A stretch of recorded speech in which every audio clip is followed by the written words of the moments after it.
Esta historia nos recuerda que, a veces, la sabiduría más valiosa no se encuentra en los libros de texto, ni en las universidades más prestigiosas, sino en las tradiciones olvidadas y en las voces que la sociedad decide ignorar. Prepárense para un relato de tensión, injusticia y una valentía inesperada que desafía todas las probabilidades. Si te gusta este tipo de contenido, no olvides suscribirte a nuestro canal Relicario de Emociones.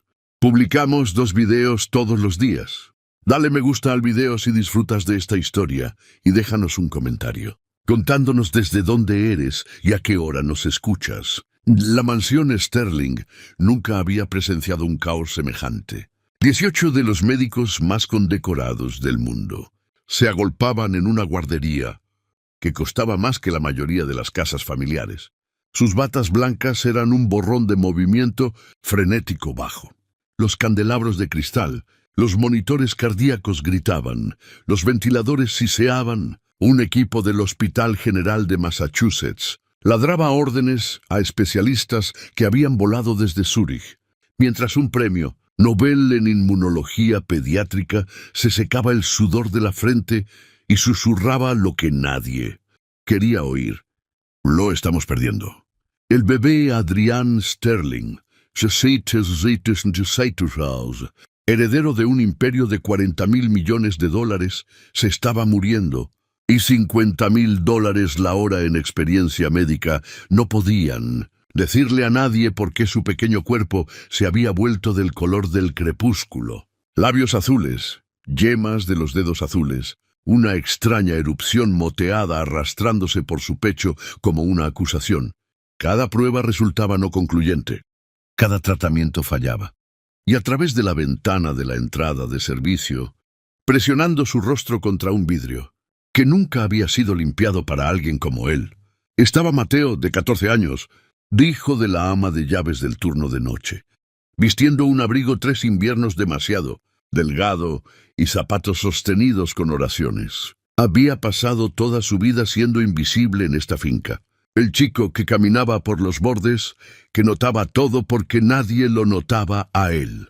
Justo ahora, estaba mirando la planta en maceta en el alféizar de la ventana de la guardería, la que había llegado hace 3 días, la que había dejado un residuo aceitoso y amarillento en los guantes del jardinero. Guantes que habían tocado la barandilla de la cuna del bebé durante la limpieza de ayer. La planta ante la que cada genio en esa habitación había pasado 17 veces sin una segunda mirada. Las manos de Mateo temblaban.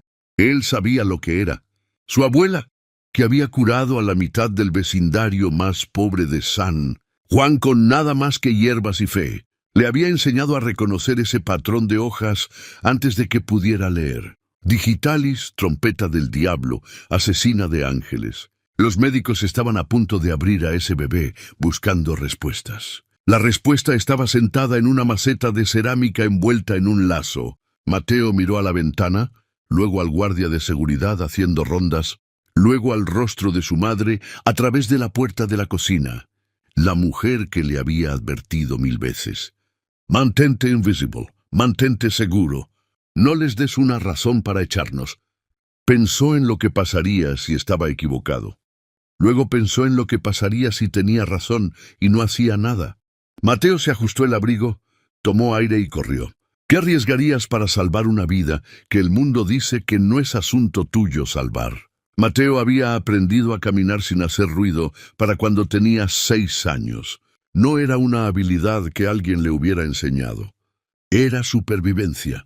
Cuando vivías en la cabaña del cuidador, en el borde de la finca de un multimillonario, una cabaña tan pequeña que podría caber dentro del vestidor de la familia Sterling, aprendías rápido que tu existencia era tolerada, no bienvenida. Aprendes a moverte como el humo, a respirar como un secreto, a volverte tan pequeño, tan silencioso, tan completamente olvidable que la gente rica, flotando a través de sus vidas de mármol, nunca tuviera que ser incomodada por el recordatorio de que estabas vivo.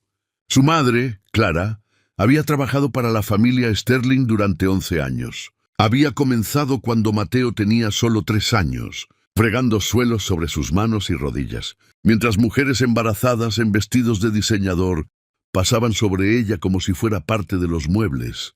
Había trabajado a través de 2 abortos espontáneos, un ataque de neumonía que casi la mata, y la lenta muerte de cada sueño que alguna vez tuvo para sí misma. Todo para que Mateo pudiera tener un techo sobre su cabeza y comida en su estómago. «Oh, estamos bendecidos», le decía ella cada noche, su voz suave con agotamiento y algo que podría haber sido fe, o podría haber sido negación. «El señor Sterling nos deja vivir aquí. Paga tus libros escolares. Estamos bendecidos, Mateo. Nunca olvides eso».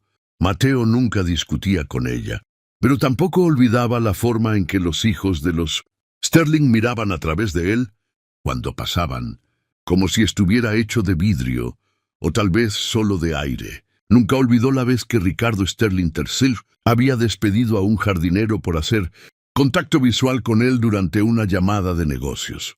Nunca olvidó el letrero en la entrada de servicio de la casa principal. El personal debe usar el acceso trasero. Presencia visible en los terrenos principales. Prohibida durante las horas familiares.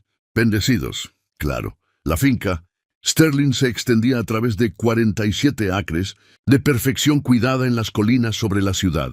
Había jardines diseñados por paisajistas famosos, fuentes importadas de Italia y un laberinto de setos que había aparecido en 3 revistas de arquitectura.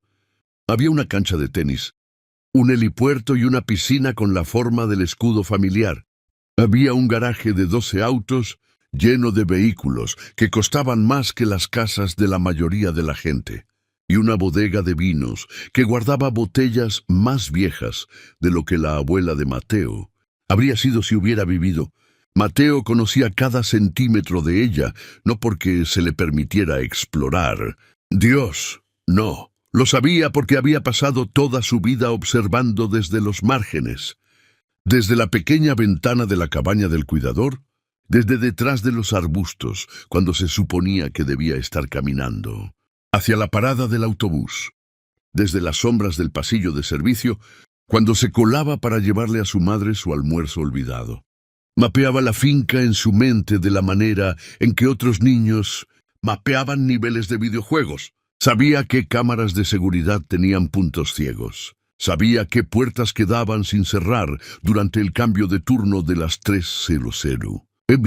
Sabía que el jefe de seguridad, un hombre de cuello grueso llamado Bruno, tomaba un descanso para fumar de 20 minutos detrás de la casa de la piscina, cada tarde a las 4:15. Sabía estas cosas porque saberlas le hacía sentir que tenía algún tipo de poder en un mundo que constantemente le recordaba que no tenía ninguno. Pero últimamente, Mateo había estado observando por una razón diferente. Hace 3 meses, Helena Sterling había dado a luz a un niño, Adrián Ricardo Sterling IV, el heredero, el príncipe, el futuro de una dinastía construida sobre patentes tecnológicas y adquisiciones farmacéuticas, y el tipo de riqueza generacional que la mayoría de la gente ni siquiera podía conceptualizar. El bebé había llegado en una ráfaga de portadas de revistas y anuncios de sociedad. Se había contratado a un fotógrafo profesional para capturar sus primeros momentos. Un equipo de enfermeras nocturnas rotaba en turnos de 8 horas. Una nutricionista había volado desde Suiza para consultar sobre la dieta de las Sterling para asegurar una composición óptima de la leche materna. Mateo había observado todo desde su lugar habitual, las sombras, y en algún momento del camino algo había cambiado en su pecho. Había empezado a cronometrar sus caminatas a la escuela, para pasar por la ventana de la guardería al amanecer, cuando la enfermera sostenía a Adrián para ver la luz de la mañana. Había empezado a demorarse cerca de la entrada de la cocina, cuando sabía que el bebé sería llevado a su paseo de la tarde por los jardines. Había empezado a sentir algo que no podía nombrar del todo. Una extraña y dolorosa ternura por esta pequeña persona que tenía todo lo que Mateo nunca tendría, pero que también parecía tan pequeño, tan frágil, tan completamente inconsciente del peso de la corona que había nacido usando. Tal vez era porque Adrián era inocente. Tal vez era porque Mateo recordaba lo que su abuela solía decir. Cada niño viene a este mundo puro, cariño. Lo que pasa después es cosa nuestra. O tal vez era porque Mateo entendía de alguna manera profunda que él y Adrián eran ambos prisioneros de circunstancias que no habían elegido. Adrián pasaría su vida en una jaula dorada, actuando para cámaras y accionistas, y un padre que lo veía como un legado en lugar de una persona. Mateo pasaría su vida en los márgenes, invisible y sin ser contado. Su potencial medido solo por lo bien que se mantenía fuera del camino. 2 chicos, 2 prisiones, la misma finca.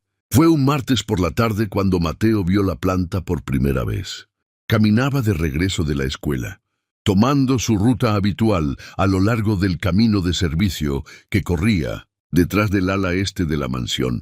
El aire de otoño era agudo con el olor a hojas moribundas y lluvia inminente. Y Mateo tenía su abrigo apretado contra el frío, el mismo abrigo que había estado usando por 3 años, el que tenía las mangas deshilachadas y la cremallera rota que su madre seguía prometiendo arreglar, pero para lo que nunca tenía tiempo. Una furgoneta de reparto estaba estacionada cerca de la entrada de servicio. Esto no era inusual. Los Sterling recibían paquetes constantemente. Todo, desde vinos raros hasta muebles personalizados y comida orgánica para bebés, traída desde granjas orgánicas en Nueva Zelanda. Pero algo sobre esta entrega hizo que Mateo ralentizara sus pasos. El repartidor llevaba una planta. Era hermosa, Mateo tuvo que admitirlo. De unos 2 pies de altura, con hojas verde oscuro que parecían brillar con un brillo casi aceitoso. Flores pálidas en forma de campana colgaban en racimos delicados, blancas con rayas púrpuras como moretones en porcelana. La maceta estaba envuelta en un elaborado lazo dorado, y una tarjeta estaba metida entre los tallos. El viejo señor Hernández, el jardinero jefe, se encontró con el repartidor en la puerta. Mateo observó desde detrás de los rododendros, mientras Hernández firmaba por el paquete, sus manos curtidas extendiéndose para estabilizar la maceta. Y entonces Mateo lo vio. Cuando los dedos de Hernández rozaron las hojas, salieron brillando con algo, un residuo, amarillento y levemente pegajoso, como savia de árbol, pero incorrecto de alguna manera. Hernández también lo notó. Mateo lo vio fruncir el ceño mirando sus guantes, frotando sus dedos con una expresión desconcertada. Pero entonces el repartidor dijo algo y Hernández se rió, y el momento pasó. Llevó la planta adentro, presumiblemente hacia la guardería donde se exhibían todos los regalos del bebé, y Mateo se quedó de pie en las sombras con una extraña inquietud enroscándose en su estómago. Conocía esa planta. No podía recordar de dónde, no exactamente, pero algo sobre esas hojas, esas flores, ese residuo aceitoso, tiraba de un recuerdo enterrado profundamente en su mente. La voz de su abuela, tal vez de esos veranos que había pasado con ella en la sierra, antes de que falleciera. Ella le había enseñado sobre plantas, de la manera en que otras abuelas enseñaban a sus nietos sobre hornear o tejer.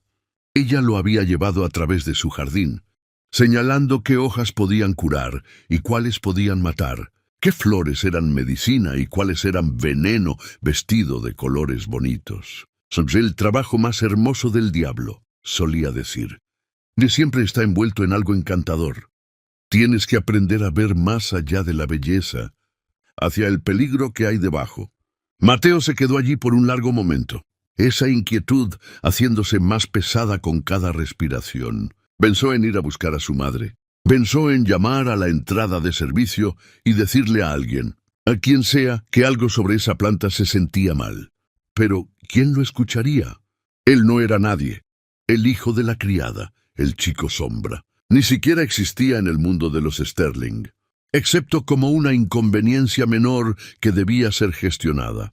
Así que Mateo hizo lo que siempre hacía. Se tragó sus instintos, enterró su inquietud y caminó de regreso a la cabaña para comenzar su tarea. 3 días después, se daría cuenta de que esa decisión casi le costó la vida a un bebé. Las sirenas llegaron al atardecer. Mateo estaba sentado en la mesa tambaleante de la cocina, trabajando en un problema de geometría, que realmente no le importaba cuando las escuchó. Distantes al principio, luego creciendo más fuertes, más cercanas, más urgentes. Fue a la ventana y observó cómo 3 ambulancias subían gritando por el camino privado, seguidas por un convoy de camionetas negras y 2 helicópteros que descendieron sobre el césped como aves de presa mecánicas. Su madre irrumpió por la puerta de la cabaña minutos después, su rostro pálido y sus manos temblando. «Algo está mal con el bebé», jadeó, alcanzando ya su uniforme de trabajo. «Y algo está terriblemente mal. Están llamando a médicos de todas partes. Tengo que ir a ayudar. Tengo que hacerlo». Se fue antes de que Mateo pudiera decir una palabra. Él se quedó en la ventana durante horas esa noche, viendo la mansión arder con luces, viendo figuras en batas blancas correr de un lado a otro pasando la ventana de la guardería, viendo las sombras del caos bailar a través de los céspedes cuidados. Y en lo profundo de sus entrañas, bajo el miedo y la confusión y el extraño dolor que sentía por un bebé que nunca había sostenido, un pensamiento seguía saliendo a la superficie como un cuerpo en aguas oscuras. La planta, la planta, la planta. La mansión Sterling se había transformado en una zona de guerra. Mateo nunca había visto nada igual. A través de la ventana de la guardería, la misma ventana contra la que había presionado su rostro 1000 veces para echar un vistazo al bebé, Adrián, durmiendo pacíficamente en su cuna italiana tallada a mano, ahora no podía ver nada más que caos. Batas blancas por todas partes, máquinas que no podía nombrar, parpadeando y pitando y gritando en pánico electrónico, manos moviéndose con precisión frenética, inyectando, ajustando, midiendo, fallando, siempre fallando. Se había arrastrado más cerca de lo que debería, mucho más cerca. Los equipos de seguridad estaban demasiado distraídos por la emergencia médica para patrullar sus rutas habituales. Y Mateo se había deslizado a través del laberinto de setos como un fantasma, posicionándose detrás de la fuente ornamental, donde tenía una línea de visión clara hacia las ventanas de piso a techo de la guardería. Lo que vio hizo que su sangre se convirtiera en hielo. El bebé Adrián, el pequeño y precioso Adrián, a quien Mateo había visto aprender a sonreír a la luz de la mañana, era del color de un moretón. Su pequeño cuerpo yacía en el centro de un huracán médico, rodeado de más equipo del que Mateo había visto jamás en un solo lugar. Tubos serpenteaban desde sus brazos, monitores rastreaban latidos, que tartamudeaban y tropezaban, como un hombre borracho caminando a casa. Y su piel, Dios, su piel era de un terrible azul grisáceo, modelada con una erupción que parecía extenderse, incluso mientras Mateo observaba. Parecía que se estaba muriendo. Parecía que ya estaba muerto y simplemente no se había dado cuenta todavía. Los médicos habían empezado a llegar dentro de la hora de la primera ambulancia. Mateo los había contado mientras llegaban. Autos negros y helicópteros, depositando un ejército de realeza médica en el césped de los Sterling. Había escuchado a su madre susurrar sus nombres a otra criada con reverencia, aterrorizada mientras pasaba apresuradamente por la cabaña. El doctor Heinrich Weiss, del Instituto de Medicina Pediátrica de Ginebra. La Draseyuki Sato, SNT, la neuróloga de Tokio que había salvado al nieto del primer ministro japonés. El doctor Fernando Valladares, del Massachusetts General, cuya lista de espera era de 3 años de larga y cuya tarifa se rumoreaba que era de $50,000 solo por una consulta. La Dra. Amara Okonjo, la inmunóloga británico-nigeriana que había sido nominada para un premio Nobel. El doctor Samuel Chen, la Dra. Rebecca Morrison, el doctor Alexander Petru, la doctora Isabella Ruiz. Yo de ellos, 18 de las mentes médicas más grandes del planeta, cada uno con títulos de instituciones a las que Mateo nunca podría esperar asistir, cada uno armado con conocimiento que había tomado décadas y millones de dólares adquirir. 18 expertos y ni una sola respuesta. Mateo podía verlos a través de la ventana discutiendo. Ahora el doctor Weiss gesticulaba enfáticamente hacia un gráfico, mientras el doctor Valladares negaba con la cabeza. Ladrami Sato había dado un paso atrás del grupo, con los brazos cruzados, su expresión preocupada. Un médico más joven, Mateo no sabía su nombre, estaba realizando otro análisis de sangre, mientras una enfermera cambiaba otra bolsa de suero. Estaban perdidos. Mateo podía verlo en su lenguaje corporal, en la forma en que sus posturas seguras habían comenzado a desmoronarse a medida que pasaban las horas. Estos titanes de la medicina, estos dioses de las artes curativas, estaban parados en una guardería de 40 millones de dólares con todos los recursos de la tierra a su disposición. Y no tenían idea de por qué un bebé de 3 meses se estaba muriendo frente a ellos. Ricardo Sterling estaba parado en la esquina de la habitación, y Mateo nunca había visto a un hombre verse tan roto. El multimillonario que comandaba salas de juntas y aplastaba competidores, y se movía por el mundo como si fuera dueño de él, lo cual en muchos sentidos lo era. Estaba agarrando la mano de su esposa con desesperación de nudillos blancos. Elena Sterling no había dejado de llorar durante horas.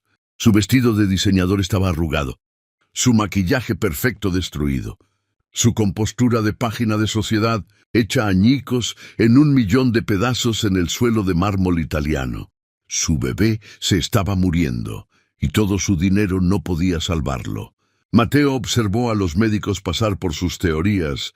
Infección bacteriana. Bombearon a Adrián lleno de antibióticos que no hicieron nada. Inflamación viral. Intentaron antivirales que no hicieron diferencia. Respuesta autoinmune. Administraron inmunosupresores que no suprimieron nada. Trastorno genético. Hicieron pruebas que resultaron no concluyentes. Reacción alérgica. Le inyectaron epinefrina que bien podría haber sido agua. Cada teoría emergía con confianza y colapsaba en confusión. Cada tratamiento se administraba con precisión y fallaba con crueldad. Mateo lo veía todo a través de la ventana. Sus manos presionadas contra la piedra fría de la fuente. Su corazón martilleando contra sus costillas. Porque él sabía algo que ellos no sabían sobre la planta. Todavía estaba allí. Podía verla desde donde estaba agachado. Sentada en el alféizar de la ventana de la guardería, sus pálidas flores en forma de campana atrapando las duras luces médicas, sus hojas oscuras brillando con ese lustre aceitoso. Los médicos pasaban junto a ella constantemente. Ajustaban su equipo a su alrededor.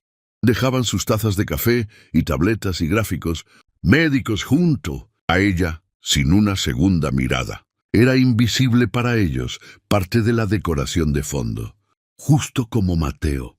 Recordó las lecciones de su abuela ahora, los recuerdos surgiendo con dolorosa claridad. Habían estado sentados en su porche en San Juan, el verano que él tenía 9 años, y ella le había estado mostrando imágenes en un viejo libro con el lomo de cuero agrietado.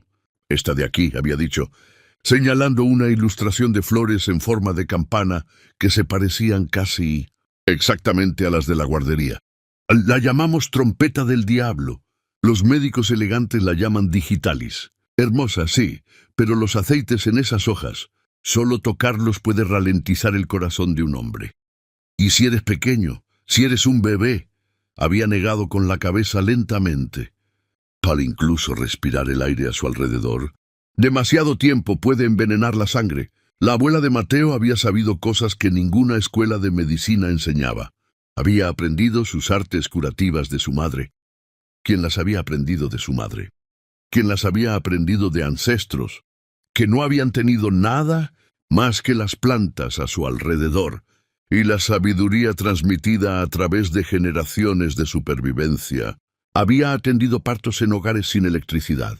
Había curado fiebres con corteza y hojas cuando no había dinero para médicos. Había salvado vidas con conocimientos que los médicos elegantes habrían descartado como superstición. Y le había enseñado a Mateo, no todo. Murió antes de que pudiera terminar, llevada por un derrame cerebral cuando él tenía 11 años, dejándolo con fragmentos de su sabiduría, resonando en su cabeza como semillas en una calabaza seca. Pero le enseñó lo suficiente para reconocer la forma de esas hojas, lo suficiente para recordar la advertencia sobre el residuo aceitoso, lo suficiente para entender con creciente horror lo que estaba viendo sucederle al bebé Adrián. Los médicos estaban buscando algo dentro del bebé. Estaban escaneando su sangre en busca de invasores, sondeando sus órganos en busca de defectos, buscando errores en su ADN. Estaban buscando en el lugar equivocado. El enemigo no estaba dentro de Adrián. Estaba sentado a 3 pies de su cuna, envuelto en un lazo dorado, bonito como una pintura y mortal como una víbora. Las horas se arrastraron como animales heridos. Mateo permaneció en su posición detrás de la fuente, incapaz de irse, incapaz de apartar la mirada. Sus piernas se acalambraron, sus dedos se entumecieron por el frío. Su madre lo estaría buscando pronto, frenética de preocupación, pero él no podía obligarse a moverse. Observó al doctor Valladares convocar una conferencia en la esquina de la guardería, reuniendo a los otros 17 médicos en un grupo de trajes, caros y expresiones graves. No podía escuchar lo que decían, pero podía leer su lenguaje corporal, las sacudidas de cabeza, las manos extendidas, la derrota asentándose sobre ellos como ceniza. Se estaban rindiendo. No rindiendo. Preparándose. Mateo vio a uno de los médicos hacer un gesto hacia la puerta, hacia donde sea que se hubiera instalado la sala de operaciones. Vio a otro médico comenzar a preparar lo que parecía equipo quirúrgico. Iban a abrir a ese bebé. Iban a cavar a través de su pequeño cuerpo, buscando una respuesta que no estaba allí. Y la cirugía estresaría su sistema ya fallido más allá del punto de no retorno. Y Adrián moriría en una mesa de operaciones rodeado de 18 títulos inútiles. Las manos de Mateo se cerraron en puños. Pensó en su madre, en lo que le pasaría si hacía lo que estaba pensando hacer. Perdería su trabajo. Eso era seguro. Serían expulsados de la finca. Y probablemente procesados por allanamiento, tal vez peor. Todo lo que ella había sacrificado durante 11 años sería destruido porque su hijo no podía mantener la cabeza baja y permanecer invisible como se suponía que debía ser. Pensó en sí mismo, en lo fácil que sería simplemente alejarse, volver a la cabaña y fingir que no había visto nada, que no había entendido nada. Él no era nadie, el hijo de la criada. Lo que les pasaba a los bebés de los multimillonarios no era su problema. Y no era su asunto. Podía mantener la cabeza baja, terminar la escuela, tal vez conseguir una beca en algún lugar, hacer algo de su vida sin tomar este riesgo insano. Pensó en su abuela, en la forma en que lo había mirado cuando le enseñaba sobre plantas, sobre curación, sobre el conocimiento que se había transmitido a través de generaciones de personas que no habían tenido nada más que el uno al otro y la tierra bajo sus pies. «Esta sabiduría es tu herencia», le dijo ella. «O no dinero, no tierra. Esto que estoy poniendo en tu cabeza ahora mismo. Prométeme que lo usarás cuando importe». Él lo había prometido. Lo había prometido. Y luego había pasado años avergonzado de esa herencia, avergonzado por la abuela que nunca había aprendido a leer, que había hablado con un acento que hacía que la gente asumiera que no tenía educación, que había curado con hierbas y oraciones, cuando los verdaderos médicos usaban máquinas y drogas. Había querido ser moderno, sofisticado, aceptable. Había querido ser cualquier cosa menos el descendiente de personas que habían tenido que descubrir su propia medicina, porque nadie más los ayudaría. Pero justo ahora, en este momento, esa herencia era lo único que podía salvar la vida de Adrián, y Mateo era el único que la llevaba. Mateo miró a la ventana de la guardería una vez más. Los monitores de Adrián se estaban quedando planos. Los médicos corrían ahora, gritando órdenes, preparándose para una cirugía de emergencia que Mateo sabía en sus huesos que mataría al bebé más rápido, que el veneno que ya estaba en su sistema. Pensó en lo que haría su abuela. Y entonces Mateo se levantó de detrás de la fuente, salió de las sombras que lo habían escondido toda su vida, y comenzó a correr hacia la mansión. No tenía plan ni estrategia, ni idea de cómo iba a pasar la seguridad. Los médicos, al propio Ricardo Sterling. Solo sabía que tenía que intentarlo, que si se alejaba ahora y ese bebé moría, cargaría con el peso de ello para siempre. Que algunas cosas importaban más que mantenerse seguro, más que mantenerse invisible, más que proteger una vida que realmente no estaba viviendo de todos modos. Sus pies golpeaban contra el césped cuidado. El aire frío quemaba sus pulmones. En algún lugar detrás de él, un guardia de seguridad gritó sorprendido. Mateo no se detuvo. Había terminado de ser una sombra. Mateo golpeó la entrada de servicio a toda velocidad. La puerta estaba sin cerrar.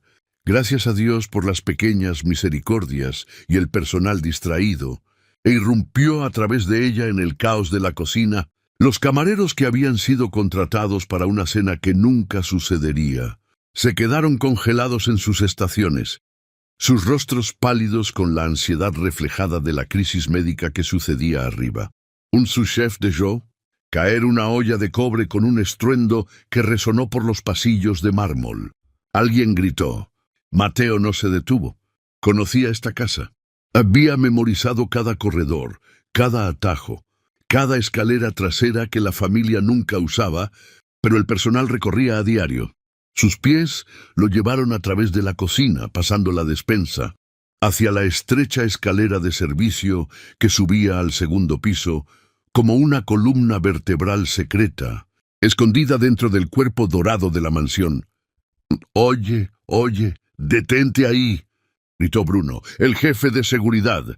Mateo escuchó los pesados pasos del hombre tronando detrás de él. Escuchó el crujido de una radio mientras Bruno pedía refuerzos. Pero Mateo era más pequeño, más rápido, y estaba desesperado de una manera que Bruno no podía entender.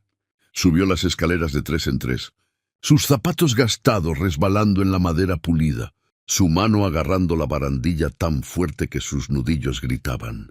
Segundo piso, a la este. La guardería estaba al final del pasillo. Pasando los retratos familiares y los jarrones antiguos y el papel tapiz de seda, 2 guardias más aparecieron en la parte superior de las escaleras. El corazón de Mateo se detuvo. Eran grandes, ambos, con hombros como refrigeradores y expresiones que decían que habían estado esperando toda su carrera por una oportunidad para derribar a alguien. Se desplegaron bloqueando el pasillo, con los brazos extendidos como si estuvieran arreando ganado. «Hijo, tienes que detenerte ahora mismo», dijo uno de ellos, con su voz portando esa falsa calma que los adultos usaban cuando estaban a punto de hacer algo violento. «No estás invadiendo propiedad privada. Lo que sea que esté pasando, podemos hablar de ello. Pero necesitas...» Mateo fintó a la izquierda.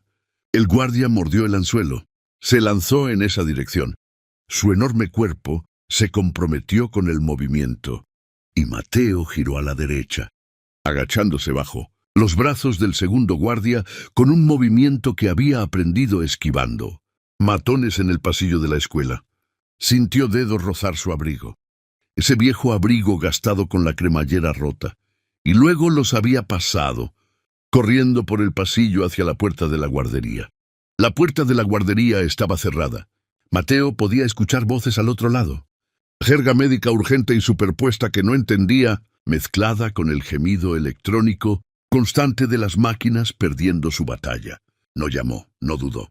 Agarró la manija y abrió la puerta con fuerza suficiente para enviarla, estrellándose contra la pared. 18 cabezas se giraron hacia él. 18 rostros registraron sorpresa, luego confusión, luego indignación. La habitación olía a antiséptico y miedo y algo más, algo dulce y levemente podrido que Mateo reconoció inmediatamente. La planta, su veneno estaba en el aire mismo. Había estado saturando lentamente la guardería durante días. ¡Qué demonios! ¡Seguridad! ¡Seguridad! ¿Quién es este niño? ¡Sáquenlo de aquí! Las voces chocaron sobre él como olas, pero los ojos de Mateo estaban fijos en una sola cosa. La cuna en el centro de la habitación, rodeada de máquinas y monitores, y hombres en batas blancas, que ya habían comenzado a volver a su trabajo, descartándolo como una interrupción menor que debía ser manejada por otros. Adrián yacía en esa cuna. Su pequeño pecho apenas se movía. Su piel había pasado de azul a gris como un cielo de invierno justo antes de una tormenta. La erupción se había extendido por todo su torso ahora, una constelación enojada de ronchas elevadas que los médicos habían biopsiado y probado y analizado sin entender. Se estaba muriendo, minutos ahora, tal vez menos. Ricardo Sterling dio un paso adelante, su rostro una máscara de dolor y rabia y desesperada confusión. ¿Quién eres? ¿Cómo entraste aquí? ¡Guardias! ¡Saquen a este niño de la habitación de mi hijo inmediatamente! Los guardias ya estaban sobre Mateo. Sintió manos agarrar sus hombros. Sintió que lo levantaban de sus pies. Sintió el mundo inclinarse mientras comenzaban a arrastrarlo hacia atrás, hacia la puerta. ¡La planta!, gritó Mateo, luchando contra el agarre con todo lo que tenía. Es la planta, la del alféizar de la ventana. Es digitalis. Es veneno. Los guardias no se detuvieron. Por supuesto, no se detuvieron. Era solo un niño pobre, un niño en un abrigo sucio, gritando tonterías en una habitación llena de las mentes médicas más grandes del mundo. ¿Por qué alguien lo escucharía? Por favor. La voz de Mateo se quebró, se rompió, se reformó en algo crudo y suplicante. Mi abuela, ella me enseñó sobre plantas. Esa es trompeta del diablo, es tóxica. Los aceites se pegan a todo lo que tocan. Y el bebé ha estado respirándolo durante días. Tienen que sacarla de aquí. Tienen que sacarlo a él, dijo Ricardo Sterling fríamente. Algo dentro de Mateo se rompió. No se quebró, estalló. Como una banda elástica estirada demasiado lejos, como un hueso empujado más allá de su límite. Había pasado toda su vida siendo invisible, siendo callado, siendo bueno. Se había tragado su voz 1000 veces, mordido sus opiniones, haciéndose pequeño para que los ricos y los poderosos no se molestaran por su existencia. ¿Y a dónde lo había llevado? Aquí, siendo arrastrado fuera de una habitación por guardias, mientras un bebé moría porque nadie escucharía al hijo de la criada. Mateo se quedó flácido en los brazos del guardia, un truco que aprendió viendo documentales de la naturaleza, cómo los animales de presa a veces se hacían los muertos para confundir a los depredadores. El agarre del guardia se aflojó solo un poco, sus cuerpos ajustándose a lo que pensaban que era rendición. Entonces Mateo giró, dejó caer su peso repentinamente, deslizándose hacia abajo a través de su agarre como agua entre los dedos. Su codo atrapó a un guardia en el estómago, no lo suficiente fuerte para lastimar realmente, pero lo suficiente para sorprender. Se arrastró hacia adelante sobre manos y rodillas, moviéndose más rápido de lo que podían reaccionar. Tejiendo entre las piernas de médicos sobresaltados, alguien agarró su tobillo. Se soltó de una patada. Alguien más bloqueó su camino. Rodó hacia un lado. La habitación había estallado en caos. Médicos gritando, guardias maldiciendo, equipo estrellándose mientras la gente tropezaba con las máquinas. Pero Mateo tenía ojos solo para la cuna, para la pequeña figura gris que yacía quieta como la muerte dentro de ella. Llegó a la cuna. Sus manos se cerraron alrededor del pequeño cuerpo de Adrián. Tan ligero, tan terriblemente ligero, como sostener un manojo de hojas secas, y levantó al bebé contra su pecho. La cabeza de Adrián colgaba contra el hombro de Mateo. Su respiración era tan superficial que Mateo apenas podía sentirla. «Váyalo». La voz de Ricardo Sterling había ido más allá de la rabia hacia algo primitivo, algo animal. «Baja a mi hijo ahora mismo, o juro por Dios». Pero Mateo ya se estaba moviendo. No hacia la puerta. Los guardias tenían eso bloqueado, sino hacia el baño. El baño adjunto que sabía que existía porque había visto los planos una vez. Dejados descuidadamente en el mostrador de la cocina por un arquitecto, haciendo renovaciones. Logró pasar la puerta y la cerró de golpe detrás de él, luchando con la cerradura mientras cuerpos chocaban contra la madera. La puerta se estremeció pero aguantó. No aguantaría mucho. Estas no eran puertas interiores diseñadas para privacidad. Eran puertas de diseñador diseñadas para verse bonitas. y los guardias las romperían en segundos. Mateo miró alrededor del baño salvajemente. Mostradores de mármol, accesorios de oro, un gabinete lleno de productos para bebés de diseñador, que costaban más que sus libros de texto. Y allí en el mostrador, un pequeño frasco de polvo de carbón activado, el tipo que los padres ricos compraban para el cuidado natural del bebé, para mascarillas faciales y blanqueamiento, dental y tratamientos de desintoxicación, sobre los que leían en revistas. La voz de su abuela resonó en su memoria. El carbón extrae el veneno del cuerpo. Cariño, los viejos solían quemar madera y molerla para esto exactamente. Se une a las toxinas, las saca. La puerta se estremeció de nuevo. La madera se astilló. Mateo se movió por instinto ahora, operando con conocimiento que vivía en sus huesos en lugar de en su cerebro. Agarró el polvo de carbón con una mano mientras acunaba a Adrián con la otra. Abrió el grifo, agua fría porque no tenía tiempo para esperar la tibia, y se mojó los dedos. Los ojos de Adrián se abrieron revoloteando. Estaban vidriosos, desenfocados pero vivos. Todavía vivos. Lo siento, susurró Mateo. Lo siento tanto. Esto se va a sentir raro, pero prometo que estoy tratando de ayudarte. Lo prometo. Mezcló el carbón con agua en su palma, creando una pasta negra delgada. Inclinó la cabeza de Adrián hacia atrás suavemente, cuidadosamente, de la manera en que había visto a su abuela hacer con niños enfermos en San Juan, cuando administraba sus remedios. La puerta explotó hacia adentro. Mateo metió la mezcla de carbón en la boca de Adrián, justo cuando los guardias lo alcanzaron. Manos lo agarraron desde todas las direcciones. Rudas, manos enojadas que no se preocupaban por ser gentiles. Sintió su brazo torcerse dolorosamente detrás de su espalda. Sintió sus rodillas golpear el suelo de mármol. Sintió al bebé ser arrancado de su agarre. ¡No!, gritó Mateo. «No le limpien la boca. No lo hagan vomitar. El carbón necesita tiempo para funcionar. Por favor, solo denle 5 minutos». Pero nadie estaba escuchando. Ricardo Sterling acunaba a su hijo ahora, su rostro torcido con furia y terror. Los médicos estaban enjambrando, revisando los signos vitales de Adrián, examinando el residuo negro alrededor de su pequeña boca. Elena Sterling había colapsado contra el marco de la puerta, sollozando tan fuerte que todo su cuerpo temblaba. «¿Qué le diste?». El doctor Valladares exigió, agarrando a Mateo por el cuello. «¿Qué le pusiste en la boca a ese bebé?». «¿El carbón activado?». Embrejadeó Mateo. La rodilla del guardia estaba en su espalda ahora, presionándolo contra el frío suelo de mármol. «Solo carbón». «No es peligroso. Absorbe toxinas. Mi abuela solía». «¿Tu abuela?». La voz del doctor Valladares goteaba desprecio. «Tú asaltaste a un bebé críticamente enfermo basado en el consejo de tu abuela». «¿Y la planta?», dijo Mateo desesperadamente. «Por favor, solo prueben la planta. La del alféizar de la ventana de la guardería. Es una variante de digitalis. Los aceites son glucósidos cardíacos. Lo han estado envenenando durante días, a través del contacto con la piel y la inhalación. El carbón ayudará a unir lo que ya está en su sistema. Pero tienen que sacar esa planta de aquí o seguirá empeorando». Por favor, se lo ruego.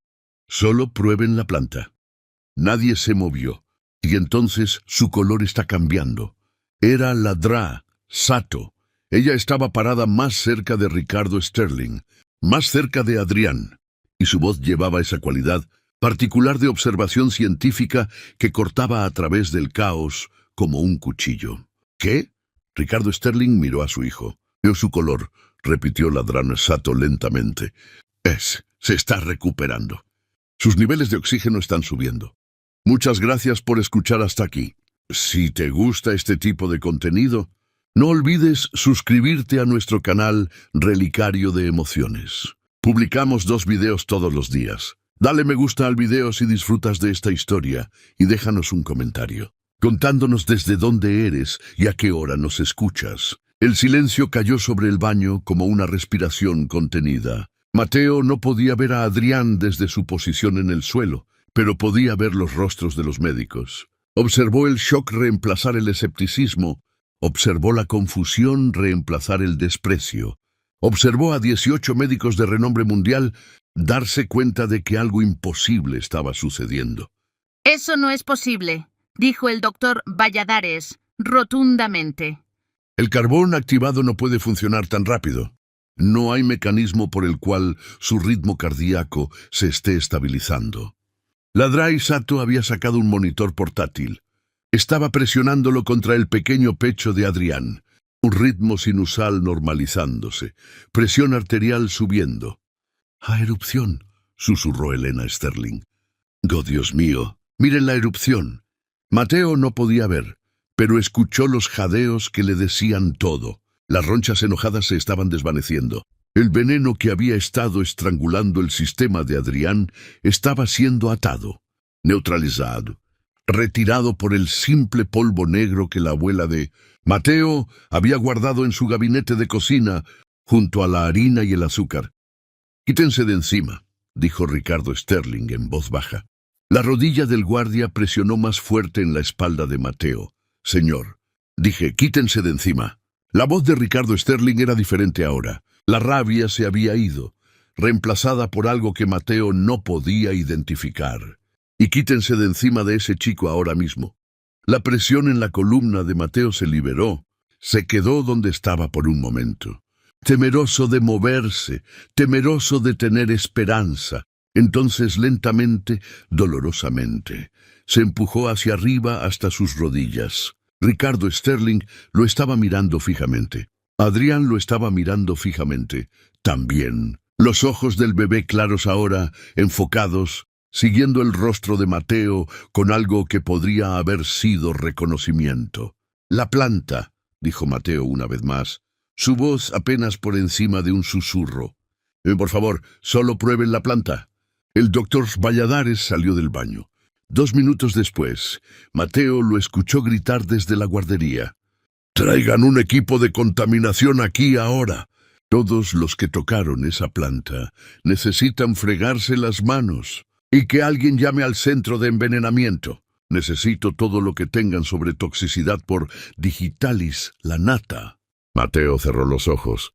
Había terminado. De una manera u otra, había terminado. Adrián iba a vivir, y Mateo no tenía idea de lo que le iba a pasar a continuación. Las siguientes 6 horas pasaron en un borrón de luces fluorescentes y voces bajas. Mateo se sentó en una silla fuera de la guardería. No en los cuartos de servicio, no en la oficina de seguridad, no en una sala de interrogatorios policiales. Una silla justo allí en el pasillo donde cualquiera que pasara pudiera verlo, donde Ricardo Sterling le había dicho personalmente que esperara. Nadie le había puesto esposas, nadie había llamado a la policía, nadie lo había arrastrado fuera de la propiedad, ni amenazado con presentar cargos ni hecho ninguna de las cosas que Mateo había estado seguro que sucederían en el momento en que había atravesado esa puerta de entrada de servicio. En cambio, le trajeron agua, un sándwich, una manta cuando una de las enfermeras notó que estaba temblando. No entendía nada de eso. A través de la puerta de la guardería, podía ver a Adrián durmiendo pacíficamente en su cuna. El color del bebé había vuelto a un cálido, tono normal, en lugar de ese terrible gris mortal. Sus monitores pitaban constantemente ahora, rastreando signos vitales que subían más fuertes con cada hora que pasaba. El ejército de médicos se había reducido a solo 3, realizando pruebas finales, conferenciando en voces bajas, ocasionalmente mirando hacia el pasillo donde Mateo estaba sentado envuelto en una manta que probablemente costaba más que todo su guardarropa. Ladrai Sato había sido la primera en disculparse. Había salido de la guardería alrededor de la medianoche, su rostro dibujado con agotamiento y algo que parecía vergüenza. Se había parado frente a la silla de Mateo. Lo miró por un largo momento y luego inclinó la cabeza. «Estaba equivocada», dijo simplemente. «Todos estábamos equivocados. Viste lo que no pudimos ver y salvaste la vida de ese niño. Lamento que no escucháramos». Mateo no había sabido qué decir. Había murmurado algo. «Gracias, tal vez. O está bien». Y Sato había asentido una vez y se había alejado. La investigación comenzó antes del amanecer. Ricardo Sterling había llamado a una firma de seguridad privada, no a los guardias que patrullaban su finca, sino a un equipo de exagentes del FBI y especialistas forenses que llegaron en vehículos, sin marcar, y establecieron un centro de comando en el ala este de la mansión. Mateo los observó trabajar a través de las ventanas. Chicos, desempacando equipo, fotografiando la guardería, retirando cuidadosamente la planta en un contenedor sellado. Alrededor de las 6:00 p.m., una detective se acercó a la silla de Mateo. «El señor Sterling quiere hablar contigo», dijo. Su voz era neutral, profesional. «¿Estás listo para eso?» El estómago de Mateo se apretó. Este era el momento en que la gratitud terminaría y la realidad comenzaría. El momento en que Ricardo Sterling recordaría que Mateo todavía era un intruso, todavía un don nadie, todavía el hijo de la criada que había irrumpido en su casa y puesto sus manos en su hijo, pequeño sin permiso. Sí, señora», dijo Mateo. Porque, ¿qué más podía decir? Lo llevó por el pasillo, pasando los retratos familiares y los jarrones, antiguos que había pasado corriendo horas antes, pasando la escalera de servicio donde había esquivado a los guardias, pasando 100 pequeños recordatorios de las barreras invisibles que había pasado toda su vida sin cruzar. Ricardo Sterling estaba esperando en su estudio. Mateo nunca había estado dentro de esta habitación.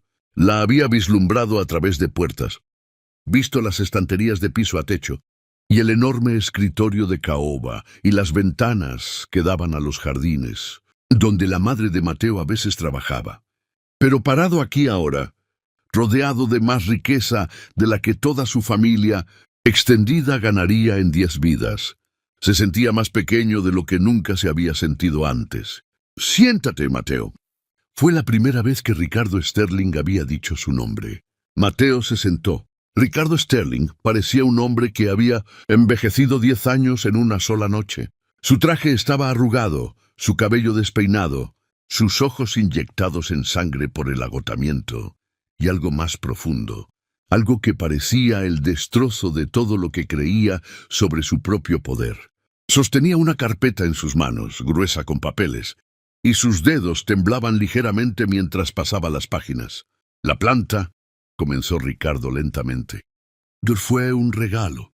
Llegó hace 3 días, con una tarjeta, felicitando a mi esposa y a mí por el cumpleaños de 3 meses de Adrián. Y la tarjeta estaba firmada por Damián Cross». Mateo no reconoció el nombre, pero vio la forma en que la mandíbula de Ricardo se apretó cuando lo dijo. «Damián Cross era mi socio comercial. Construimos Sterling Dynamics juntos hace 23 años, trabajando desde un garaje. Fue el padrino de mi boda, el padrino de Adrián». La voz de Ricardo se quebró en la última palabra. «Confié en él con todo. Mi compañía, mi familia, mi hijo». La investigación se había movido más rápido de lo que nadie esperaba. El equipo forense había encontrado rastros de los aceites tóxicos de la planta en los guantes del jardinero. Los mismos guantes que se habían usado para ajustar la barandilla de la cuna de Adrián.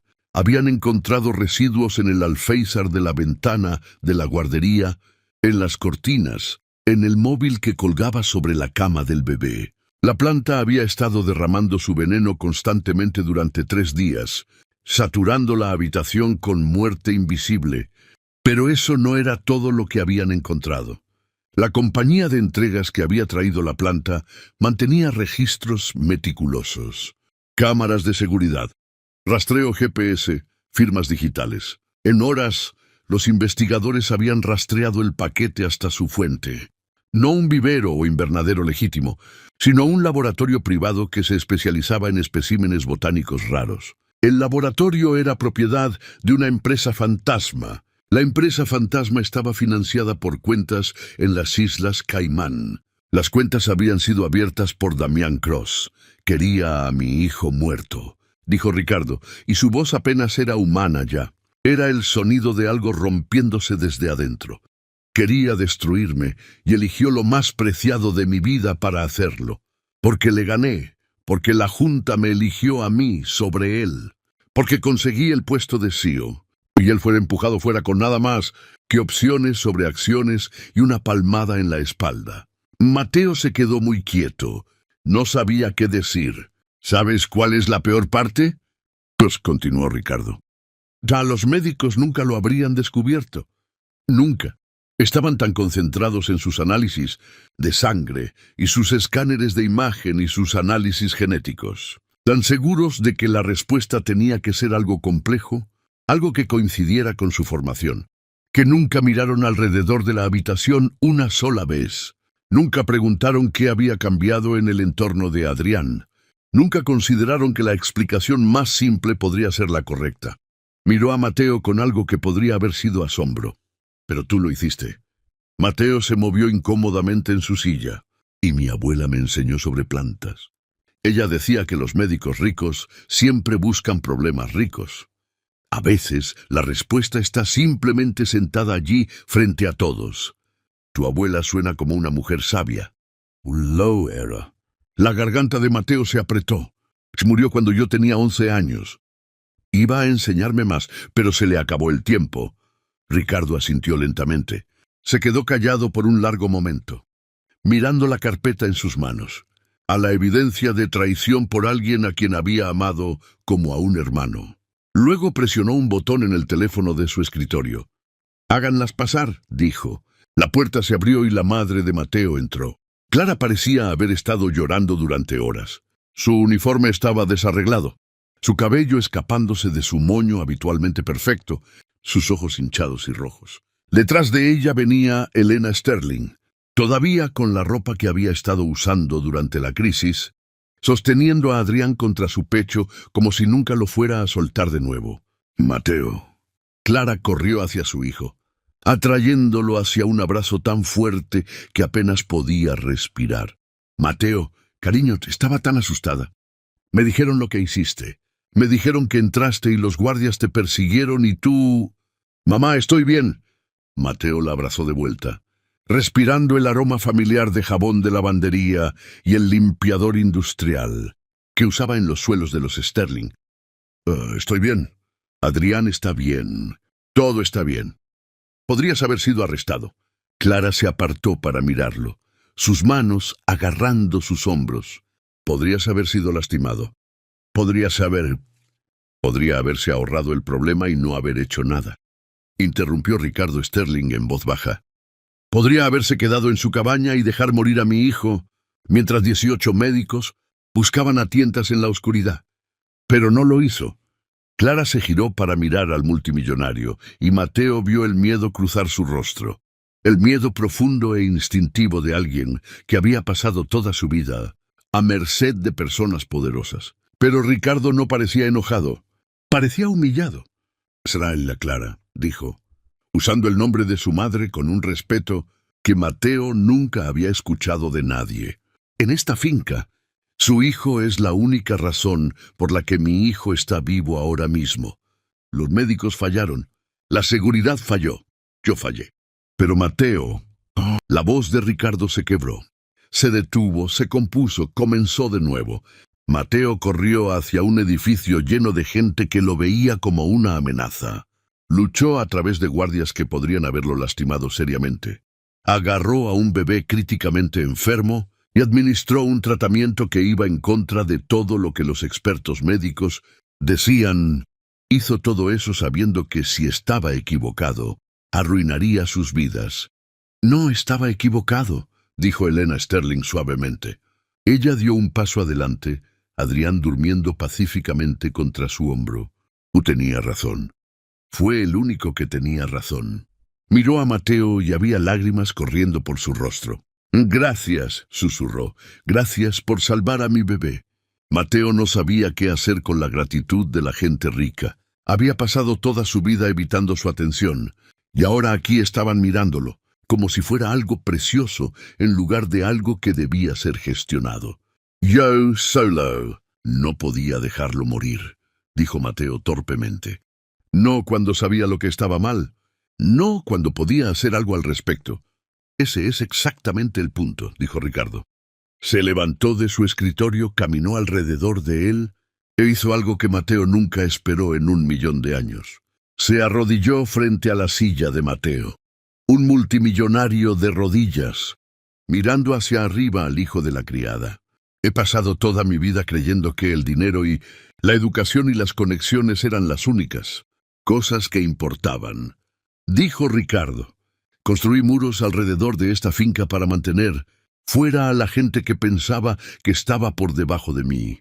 Contraté guardias para proteger a mi familia de amenazas que imaginaba en las sombras. Y todo el tiempo, la verdadera amenaza entró directamente por mi puerta principal en una bonita maceta con un lazo dorado.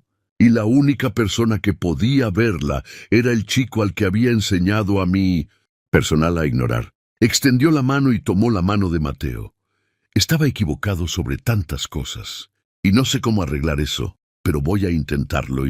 Damián Cross fue arrestado a la mañana siguiente. Mateo lo vio suceder desde la ventana de la guardería. Vio los autos de policía subir por el camino de entrada. Vio al hombre que intentó asesinar a un bebé ser llevado, esposado, mientras los flashes de las cámaras explotaban a su alrededor. La historia se había filtrado de alguna manera y furgonetas de noticias estaban alineadas a lo largo del perímetro de la finca. Pero el arresto fue solo el comienzo. Ricardo Sterling no solo quería justicia, quería demolición. En una semana, había movilizado un ejército de abogados para desmantelar todo lo que Damián Cross había construido. Las empresas fantasma, las cuentas en el extranjero, las opciones sobre acciones. Y morirá en prisión, le dijo Ricardo a Mateo durante una de sus ahora conversaciones diarias. El multimillonario había tomado la costumbre de buscar a Mateo, haciéndole preguntas sobre plantas y curación. Y la abuela que le enseñó cosas que las escuelas de medicina no sabían. Los cargos son intento de asesinato de un infante. Ni siquiera los criminales de cuello blanco sobreviven a eso. Mateo asintió. Todavía no se sentía completamente cómodo en presencia de Ricardo. Todavía sentía el peso de la división de clases que había definido toda su vida. Pero algo había cambiado entre ellos. Algo real. ¿Qué pasa ahora?, preguntó Mateo. Con la finca, quiero decir, con todo. Ricardo sonrió, una sonrisa cansada, pero real. Ahora, se dijo, derribamos los muros. Lo decía literalmente. Durante las siguientes semanas, Mateo observó cómo los equipos de construcción desmantelaban las cercas que habían rodeado la propiedad de Sterling. Las torres de guardia cayeron. Los letreros de solo personal desaparecieron. La entrada de servicio fue sellada y se construyó una nueva entrada principal, una que todos usaban independientemente de su posición. Pero Ricardo no había terminado. Va a haber un centro médico, anunció en una conferencia de prensa que Mateo observó desde la multitud, de pie entre su madre y Elena Sterling, una clínica gratuita abierta a todos en la comunidad, enfocada en atención accesible y medicina tradicional. Va a ser atendida por médicos que sepan escuchar, que sepan mirar la imagen completa en lugar de solo los resultados de las pruebas. Hizo una pausa y sus ojos encontraron los de Mateo en la multitud. Y se va a llamar Centro de Bienestar Rosa, nombrado en honor a la mujer que enseñó a su nieto el conocimiento que salvó la vida de mi hijo. La visión de Mateo se nubló. El nombre de su abuela en un edificio real, donde personas reales recibirían ayuda real debido a algo que ella le había enseñado en un porche en San Juan hacía años. Clara estaba llorando a su lado, no las lágrimas asustadas que había visto tantas veces antes. Estas eran diferentes. Estas eran las lágrimas de alguien que acababa de darse cuenta de que sus sacrificios habían valido algo. Hay una cosa más, dijo Ricardo a los micrófonos. Mi familia debe una deuda que nunca podremos pagar completamente. Así que estamos empezando con lo que podemos hacer, anunció el fondo de becas. Matrícula completa en cualquier universidad del mundo para Mateo y cualquier futuro hijo que Clara pudiera tener. Anunció la casa, no la cabaña del cuidador, sino una casa real en la propiedad con el nombre de Mateo en la escritura junto al de su madre. Anunció un puesto para Clara en la junta del nuevo centro médico con un salario que la hizo jadear. Pero para Mateo, el anuncio más importante fue más pequeño, más silencioso. Algo que Ricardo le dijo en privado después de que las cámaras se hubieran ido. Estoy estableciendo un aprendizaje, dijo Ricardo, con los mejores investigadores botánicos del mundo. Si lo quieres, para que puedas aprender todo lo que tu abuela no tuvo la oportunidad de enseñarte. Para que puedas convertirte en el tipo de sanador que ella te estaba criando para ser. Mateo pensó en su abuela, en la promesa que le había hecho, de usar su sabiduría cuando importara, en todos los años que había pasado avergonzado de su herencia. Había estado equivocado sobre eso, tan equivocado. El conocimiento de su abuela no era algo que superar, era algo sobre lo que construir. Sí, dijo Mateo, quiero eso más que nada. Ricardo asintió, y luego lo abrazó. Un año después, Mateo estaba de pie frente a un edificio que llevaba el nombre de su abuela. El Centro de Bienestar Rosa brillaba bajo el sol de la tarde. Jardines que el propio Mateo había ayudado a diseñar lo rodeaban, llenos de plantas medicinales. Lavanda para la ansiedad, manzanilla para dormir, equinacia para la inmunidad, y en un invernadero cuidadosamente controlado, una colección de especímenes tóxicos detrás de puertas cerradas, usados para entrenar a la próxima generación de médicos. Hoy era la gran inauguración. Mateo tiró del cuello de su traje nuevo. ¿Estás listo? Su madre apareció a su lado. Clara se había transformado durante el último año. La tensión constante en sus hombros se había aliviado. Era la directora de alcance comunitario del Centro de Bienestar. No lo sé, admitió Mateo. Hay mucha gente ahí fuera. Clara sonrió y apretó su mano. Hay mucha gente ahí fuera gracias a ti, cariño. La multitud afuera era más grande de lo que Mateo había esperado. Cientos de personas llenaban los jardines. Había familias de los vecindarios circundantes, profesionales médicos, periodistas.